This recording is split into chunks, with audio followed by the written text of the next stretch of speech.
সুপ্রিয় দর্শক, আমি এই মুহূর্তে ফলের দোকানের সামনে অবস্থান করছি এবং আমার সামনে দেখতে পাচ্ছেন বিভিন্ন বাহারি রকমের আম সাজিয়ে রাখা হয়েছে এবং আমের সিজন চলছে। পাকা আমের সিজন শুরু হওয়ার পর থেকে এখনো পর্যন্ত আমি যেমনটা জেনেছিলাম এবং আমি বাজারে গিয়ে আম কেনার সময় আমি কিন্তু 120 এবং 130-এর নিচে আমি আম কিনতে পারিনি এবং এটি কিন্তু আমের সিজন চলছে। আমি একটু আম বিক্রেতার কাছ থেকে জানার চেষ্টা করব যে এই আমগুলোর কোনটির দাম কত টাকা কেজিতে উনি বিক্রয় করছেন। এই আমের নামটা একটু বলবেন। হিমসাগর।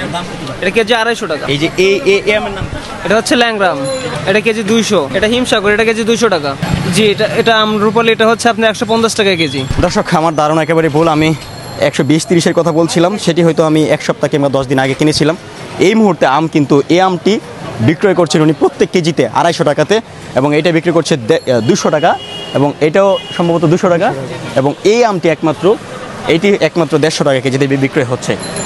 দর্শক, আমার প্রশ্ন যে 200 টাকা, 250 টাকা, 150 টাকা কেজিতে আম আদতে কি বাংলাদেশের নিম্নবিত্ত কিংবা নিম্ন মধ্যবিত্ত মানুষটাকে কিনে খেতে পারবেন? 150 টাকা 200 টাকার নিচে এখানে আম পাওয়া যাচ্ছে না।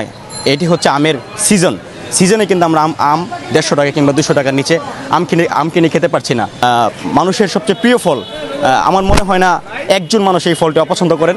সবারই প্রিয় ফল এই ফল এখন বিক্রয় হচ্ছেন 250 টাকা কেজিতে এবং সেটির সিজন এখন চলছে। প্রথমে যখন কম ছিল দামটা তখন মানুষ ভালো খাইছে, কিন্তু প্রথম 100-120 টাকা কেজি ছিল আমটা। 120-100 টাকা আপনার কাছে কম মনে হচ্ছে? না, কম না, অনেক। এখন 200-তে পরিণত হয়েছে। কিভাবে দেখবো, আমার তো ইনকাম সোর্স নাই যে 250 টাকা দিয়ে 1 কেজি আম খামো। 1 কেজি আমের দাম 250 টাকা আর পুরো দিনে কামাই আমগো 500 টাকা। তা কোনদিন 500 টাকা হয় না, জমাটা যাচ্ছে দিয়ে 400 থাকে, 350 থাকে।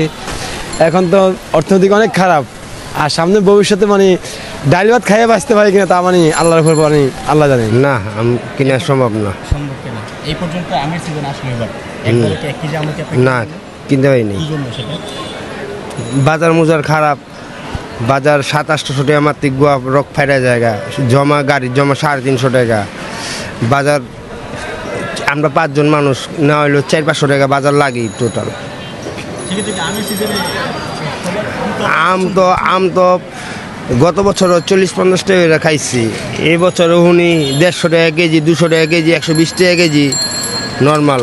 গত বছরে 40 টাকা ছিল, এমন আসলো 60 টাকা ছিল। এবারকার দাম বেশি। এটা যে ব্যবসায়ীরা সিন্ডিকেট করে। আমের ক্ষেত্রে কি সিন্ডিকেট হচ্ছে? হ্যাঁ, ওই যে পোষা কম দামে দিবে না, কিন্তু পোষায় ফেলে দিবি। আর কয়েকজন রিক্সাওয়ালার প্রতিক্রিয়া নিয়েছিলাম, তারা বলছিলেন যে এবছর কেউ বলছেন এবছর 1 কেজি আমও কিনে খাননি, আবার কেউ বলছেন সর্বোচ্চ 1 থেকে 2 কেজি আম তারা কিনে খেয়েছেন। তারা যখন কিনেছিলেন তখনও দাম ছিলেন 120 থেকে 130। কিন্তু গত বছর দেখেছিলাম 40-50 টাকা কেজিতে আম পাওয়া যেত এবং আমের যখন একেবারে শেষ সিজন যখন একেবারে শেষ, তখনও কিন্তু আমরা যেমনটা দেখেছি আম বিক্রয় হতো 60 টাকা কেজিতে। এবার কিন্তু সিজন শেষ হওয়ার আগেই আমের দাম কিন্তু 150-200 টাকাতে পৌঁছে গেছেন এবং আমের সিজন শুরু হওয়ার থেকে কিন্তু আমরা যেমনটা দেখে আসছি 100 টাকা কেজি থেকে বিক্রয় শুরু হতো। ঠিক সামনের বছর সেটির দাম আরও বাড়তে পারে কিনা বা কমতে পারে কিনা সেটি হয়তো সামনের বছর আসলেই দেখা যাবে। যদি এমন চলতে থাকে তাহলে হয়তো বা এই আমটিও আমরা শুধু দেখেই যাব, খাওয়ার মতো হয়তো অবস্থা আমাদের মধ্যে সেটা তৈরি হবে না। নিম্নবিত্ত এবং নিম্ন মধ্যবিত্ত মানুষের এই দরাছোঁয়ার বাইরে কিন্তু একে সব কিছু চলে